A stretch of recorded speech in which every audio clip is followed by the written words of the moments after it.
या घडामोडींवर आपलं लक्ष असेलच, प्रत्येक अपडेट्स तुमच्यापर्यंत पोहोचवण्याचा प्रयत्न असेल. तुर्तास वळूयात महाफास्ट 100 बातम्यांकडे.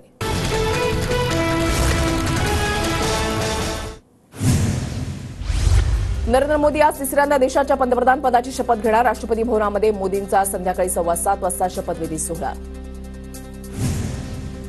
एनडीएच्या खातेवाटपाचा फॉर्म्युला ठरला. भाजपला 18 तर नितीश कुमार आणि चंद्रबाबूंना प्रत्येकी 2 मंत्रिपद. सूत्रांची माहिती.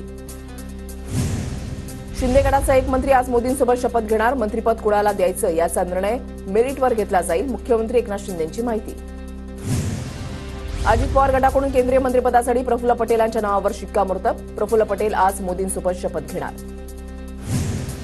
शपथविधीचं आम्हाला कोणतेही निमंत्रण आलेलं नाही. लोकसभा निवडणुकीमध्ये मोदींचा व्यक्तिगत पराभव. जयराम रमेश यांची नरेंद्र मोदींवर टीका. शनिवारी संध्याकाळी नरेंद्र मोदींच्या शपथविधी सोहळ्याचं शरद पवारांना निमंत्रण. मात्र शरद पवार शपथविधी सोहळ्याला उपस्थित राहणार नाहीत. सूत्रांची माहिती. राष्ट्रपती भवनकडून नरेंद्र मोदींच्या शपथविधीची तयारी सुरू. नरेंद्र मोदी आज तिसऱ्यांदा पंतप्रधान पदाची शपथ घेणार. राष्ट्रपती भवनकडून शपथविधीच्या तयारीचा व्हिडिओ जारी. दिल्लीच्या राष्ट्रीय राजधानी प्रदेश परिसरामध्ये नो फ्लाय झोन घोषित. परिसरामध्ये आज विमानाच्या गिरट्या बंद असणार, तर ड्रोनवर देखील बंदी. शपथविधी सोहळ्याला G20 सारखी सुरक्षा व्यवस्था. दिल्लीमध्ये आज आणि उद्यासाठी कलम 144 लागू. राष्ट्रपती भवन परिसरात अर्धसैन्य दलाच्या 5 कंपनी तैनात, तर NSG कमांडो, ड्रोन आणि स्नायपर देखील सज्ज. पंतप्रधान पदाची शपथ घेतल्यानंतर नरेंद्र मोदी वाराणसीच्या मतदारसंघामध्ये जाणार. वाराणसीमध्ये जाऊन मोदी गंगा आरती करणार. 1 वर्षाच्या आत मध्यावधी निवडणुका लागणार. काँग्रेस नेते भूपेश बघेल यांचं वक्तव्य. फडणवीस राजीनाम्याच्या तयारीत, तर योगींची खुर्ची हलू लागल्याचं बघेल यांचं विधान. उत्तर प्रदेशमध्ये मिळालेल्या यशानंतर काँग्रेस उत्तर प्रदेशमध्ये धन्यवाद यात्रा काढणार. 11 जूनपासून यात्रेला सुरुवात होणार. राज्यातील 403 विधानसभा मतदारसंघामध्ये धन्यवाद यात्रा काढण्याची घोषणा. श्रीकांत शिंदेंना मंत्री करा. धैर्यशील मानेंची मागणी. श्रीकांत शिंदे 3 वेळा खासदार झाले. त्यांना पडद्यावर आणल्यास तरुणाईला बळ मिळेल, मानेंचं विधान. राष्ट्रवादी शरद पवार गटाची आज दुपारी 2 वाजता वाय.बी. चव्हाण सेंटरवर बैठक. शरद पवार सर्व खासदारांना मार्गदर्शन करणार, तर दुपारी 3 वाजता शरद पवारांची पत्रकार परिषद. लोकसभा अध्यक्ष घ्या, नाहीतर भाजप पक्ष फोडेल. वचन दिलं असेल तर लिहून घ्या. भाजप शब्द मोडतो. आदित्य ठाकरेंचा नितीश कुमार, चंद्रबाबू नायडूंना सल्ला. महाराष्ट्र उत्तर प्रदेशमध्ये जनतेनं भाजपला नाकारलं. वाराणसीमध्ये मताधिक्य का घटलं, फडणवीसांनी सांगावं. आदित्य ठाकरेंचा सवाल. तर अयोध्येमध्ये रामभक्त आहेत, अंधभक्त नाहीत. आदित्य ठाकरेंची टीका. ठाकरेंनी केवळ एका विशिष्ट समाजाच्या आधारावर आघाडी घेतली. लोकांनी ठाकरेंना कोकण आणि ठाण्यातून हद्दपार केलं. देवेंद्र फडणवीसांचा ठाकरेंवर निशाणा. माहितीमध्ये काही ठिकाणी समन्वयाचा अभाव दिसला. मित्रपक्षांना नेत्यांना समन्वय ठेवण्यास सांगणार आहे. उपमुख्यमंत्री देवेंद्र फडणवीसांचं भाष्य. आताची वेळ उणेधुणे काढण्याची नाही. प्रवक्त्यांनी समजून उमजून बोलावं. नितेश राणेंचं नाव घेत फडणवीसांचा सल्ला. अजित पवार गटातील आमदार संपर्कात आहेत. जयंत पाटील यांना अनेक आमदार फोन करत आहेत. अनिल देशमुखांचा दावा. एकही आमदार अजित पवारांना सोडून जाणार नाही. अजित पवार गटातील आमदार शरद पवार गटामध्ये जाणार, अशा बातम्या चुकीच्या. माणिकराव कोकाटेंचा दावा. मी अजित पवारांसोबतच. मंत्री धर्मराव बाबा आत्राम यांचं स्पष्टीकरण. तर जयंत पाटील अजित पवार गटामध्ये येणार. सरकारचं काम पाहून सगळे अजितदादा गटामध्ये येतील, आत्रामांचा दावा. रोहित पवारच भाजपमध्ये जाऊन मंत्रिपद मिळवण्यासाठी उत्सुक. मंत्रिपदासाठी रोहित पवारांनी अनेकदा भेटीगाठी घेतल्या. अजित पवार गटाच्या प्रकाश सोळंकेंचा दावा.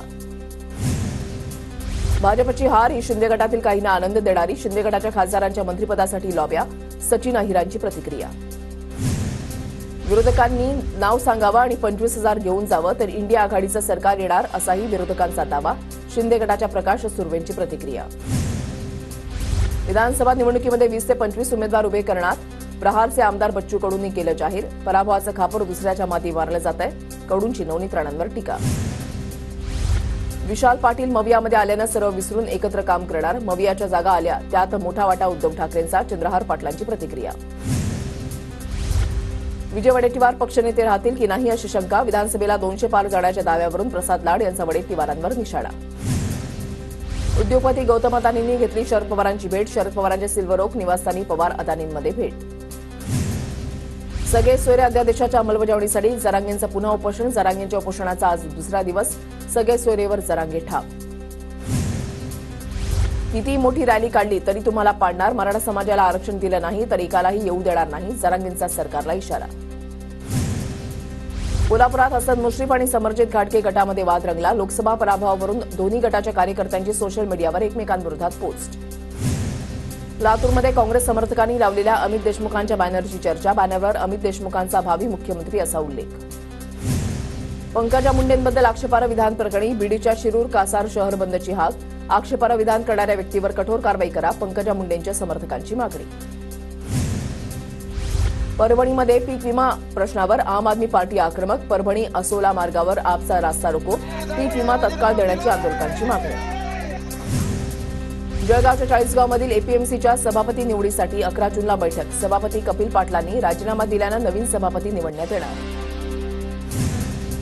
वरळीमध्ये मान्सूनपूर्व पाहणी दौऱ्यादरम्यान आदित्य ठाकरेंची क्रिकेटच्या मैदानामध्ये फटकेबाजी. लहान मुलांच्या विनंतीला मान देत आदित्य ठाकरे मैदानामध्ये उतरले.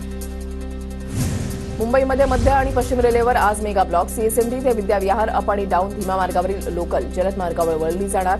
रेल्वे रुळांची दुरुस्ती, सिग्नल यंत्रणेच्या तांत्रिक कामांसाठी ब्लॉक. शनिवारी एका दिवसामध्ये 316 किलोमीटर लांबीचे रस्ते स्वच्छ केल्याचा बीएमसीचा दावा.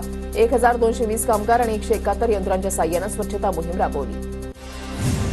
पुढील 3 ते 4 दिवस मुंबईसह ठाणे जिल्ह्यामध्ये जोरदार पावसाचा हवामान विभागाचा अंदाज. तर उद्या रायगड, रत्नागिरी भागामध्ये पावसाचा जोर वाढण्याची शक्यता. सीएसएमटी स्थानकातील फलाट विस्तारीकरणामुळे कोकण रेल्वे मार्गावरील 3 अतिजलद एक्सप्रेसवर परिणाम. 7 जुलैपर्यंत तेजस, जनशताब्दी आणि मंगळुरू गाडी दादरपर्यंतच धावणार. मुंबईतील केईएम रुग्णालयामधील तंबाखू बंद क्लिनिक अद्ययावत करण्याचा निर्णय. रुग्णालय प्रशासनाचा बजाज इलेक्ट्रिकल फाउंडेशनसोबत सामंजस्य करार. विनापरवानगी बेकायदा रास्ता खोदाई केल्यास संबंधितांवर फौजदारी गुन्हा दाखल करणार. पिंपरी चिंचवड महापालिकेचा ठेकेदार कंपन्यांना इशारा. ठाणे जिल्ह्यामध्ये पाणी कपात होण्याची शक्यता. बारवी आंध्रा धरणामध्ये 15 जुलैपर्यंत पुरेल इतकाच पाणीसाठा शिल्लक. पाणीपुरवठा विभागाची माहिती. मुंबईच्या घाटकोपर होर्डिंग दुर्घटनेमधील आणखी दोघांना अटक. जान्हवी मराठे आणि सागर कुंभार यांना गोव्यातून अटक. मुंबई पोलिसांच्या एसआयटीकडून कारवाई. विशाल अग्रवालच्या महाबळेश्वरमधील क्लबवर हातोडा. विशाल अग्रवालच्या अनधिकृत एमपीजी क्लबवर कारवाई. विशाल अग्रवालला जिल्हाधिकाऱ्यांचा दणका. मुंबईमध्ये रात्रीच्या सुमारास नागपाडा, कुर्ला, अंधेरी परिसरात जोरदार पावसाची हजेरी. विलेपार्ले, जोगेश्वरीमधील नागरिकांनाही उकाड्यापासून काहीसा दिलासा. पुणे शहरामध्ये पावसामुळे 25 ठिकाणी झाडं पडल्याच्या घटना. अग्निशमन दलाकडे नोंद. 3 ठिकाणी पाणी साचल्याचा प्रकार. कुठेही जीवितहानी नाही. पुण्यामध्ये येरवाडा परिसरात घरामध्ये शिरलं पाणी. घरातील सामानाचं नुकसान. नागरिकांचे प्रचंड हाल. पुणे रेल्वे स्टेशन परिसरामध्ये जोरदार पाऊस. पावसाच्या साचलेल्या पाण्यामध्ये तरुणाने लुटला खेळाचा आनंद.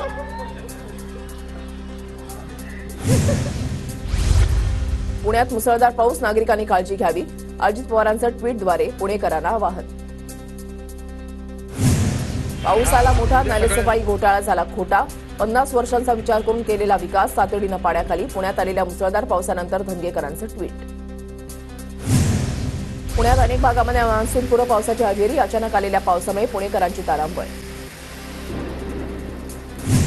पुण्यात आपटे रोड परिसरामध्ये मोठ्या प्रमाणात पावसाचं पाणी साचलं. पुण्यातून या पाण्यामधून मार्ग काढताना वाहनधारकांची कसरत. महापालिकेच्या नालेसफाईच्या कामावर प्रश्नचिन्ह. पुण्यामधल्या सुतारवाडी स्मशानभूमी परिसरामध्ये पावसाचं पाणी साचलं. वारंवार तक्रार करूनही प्रशासनाकडून योग्य उपाययोजना नाही. बीडच्या अंबाजोगाई शहरासह ग्रामीण भागामध्ये सोसायटीच्या वाऱ्यासह पावसाची हजेरी. जोरदार पावसामुळे परिसरातील वीज पुरवठा खंडित. धाराशिव जिल्ह्यामध्ये काही भागात पावसाची हजेरी. वादळी वाऱ्यासह जोरदार पावसाचं आगमन. वातावरणामध्ये गारवा. नागरिकांना दिलासा. नंदुरबारच्या शहाद्यामधील ब्राह्मणीपुरी परिसरामध्ये वादळी वाऱ्यामुळे केळीची बाग उद्ध्वस्त. शेतकऱ्यांचं मोठ्या प्रमाणात नुकसान. वादळी वाऱ्यामुळे विद्युत पोलही पडले. सोलापूरच्या करमाळा शहरासह ग्रामीण भागामध्ये जोरदार पावसाच्या सरी. सलग 3ऱ्या दिवशी पावसानं हजेरी लावल्यानं शेतकऱ्यांमध्ये समाधान. नंदुरबारच्या शहादा तालुक्यामध्ये जोरदार पावसाची हजेरी. वादळी वाऱ्यामुळे घरावरचे पत्रे उडाल्यानं संसार उघड्यावर. नुकसानग्रस्त महिलेला अश्रू अनावर. पंढरपूर शहरासह परिसरात वादळी वाऱ्यासह पावसाची हजेरी. अनेक भागामध्ये पावसाचं पाणी साचल्यानं वाहतूक विस्कळीत. नालेसफाई झाली नसल्याचा नागरिकांचा पालिकेवर आरोप. वाशिम तालुक्यामध्ये अनेक गावात मेघगर्जनेसह जोरदार पावसाची हजेरी. शेती मशागतीच्या कामाला वेग येणार असून पेरणीच्या कामांसाठी बळीराजा सज्ज.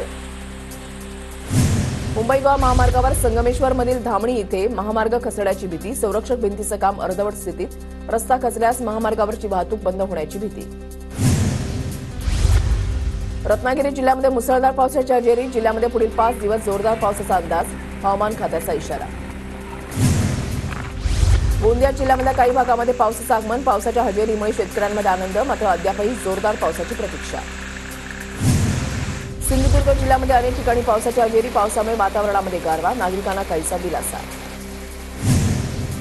गोंदियाच्या अर्जुनी मोरगावमध्ये धानाच्या लागवड क्षेत्रामध्ये घट. मका आणि भाजीपाल्याचं क्षेत्र वाढणार. खरीप हंगामपूर्व कामांना वेग. बीड जिल्ह्यामध्ये तुरळक पावसाच्या हजेरी. जिल्ह्यामध्ये शेतकऱ्यांकडून पेरणीची लगबग सुरू. ठिकठिकाणी कापूस लागवडीला सुरुवात. यवतमाळ जिल्ह्यामधल्या काही भागात धूळ पेरणीला सुरुवात. काही भागामध्ये पावसाच्या सरी बरसल्यानं शेतकऱ्यांकडून पेरणी. मात्र पुरेसा पाऊस पडेपर्यंत पेरणी करू नका, कृषी विभागाचं आवाहन. यवतमाळ जिल्ह्यामध्ये शेतकऱ्यांना जादा दरानं बियाणं विक्री करणाऱ्यांवर कारवाई करा. जिल्हाधिकाऱ्यांचे कृषी विभागाला आदेश. जिल्हाधिकाऱ्यांच्या आदेशामुळे कृषी केंद्र चालकांमध्ये खळबळ. जळगावच्या गिरणा धरणामध्ये 12% पाणीसाठा शिल्लक, तर चाळीसगाव तालुक्यामधल्या मन्याड मध्यम प्रकल्पासह 14 लघु प्रकल्प कोरडे. लातूर जिल्ह्यामध्ये पाणी पातळी घटली. जिल्ह्यामधल्या शिरूर, अनंतपाळा तालुक्यामध्ये सर्वाधिक विहिरींमधील पाणी पातळीमध्ये घट. नाशिकच्या सुरगाणा तालुक्यामधल्या अनेक गावांमध्ये भीषण पाणी टंचाई. हंडाभर पाण्यासाठी आमदार पळसणच्या आदिवासी बांधवांची कसरत. कायमस्वरूपी पाण्याची व्यवस्था करण्याची नागरिकांची मागणी. नंदुरबार जिल्ह्यामधल्या 13 लघु प्रकल्पांमध्ये 14.42% पाणीसाठा शिल्लक. वेळेवर पावसानं हजेरी न लावल्यास पाणी टंचाईची समस्या उद्भवणार. नंदुरबारमध्ये शेतकऱ्यांकडून पावसाळ्यापूर्वी शेतीसाठी लागणाऱ्या वस्तूंची खरेदी सुरू. घराच्या छतावर टाकण्यासाठी आणि पिकांना झाकण्यासाठी ताडपत्रीची खरेदी. नंदुरबार जिल्ह्यामधल्या तोरणमाळमध्ये तापमानाचा पारा 42°C वर. वाढत्या तापमानामुळे पर्यटकांनी तोरणमाळकडे पाठ फिरवली. धाराशिव जिल्ह्यामध्ये कॅशलेस तिकिटामुळे एसटी महामंडळाला 14 लाखांचा फायदा. ऑनलाईन व्यवहार आणि यूपीआय पेमेंटमुळे एसटी मंडळाला फायदा. नागपुरातील एम्स रुग्णालयामध्ये आता तृतीयपंथीयांसाठी स्वतंत्र उपचार केंद्र सुरू. सर्व शस्त्रक्रिया करण्यात येणार. मानसोपचार, हार्मोनल उपचार आणि कॉस्मेटिक तज्ज्ञ एकाच ठिकाणी सेवा देणार. गोंदियाच्या तिरोडा तालुक्यामधल्या एकोडा ग्रामस्थांचं भ्रष्टाचाराच्या चौकशीसाठी आमरण उपोषण. ग्रामपंचायतमधील भ्रष्टाचाराची चौकशी करण्याची ग्रामस्थांची मागणी.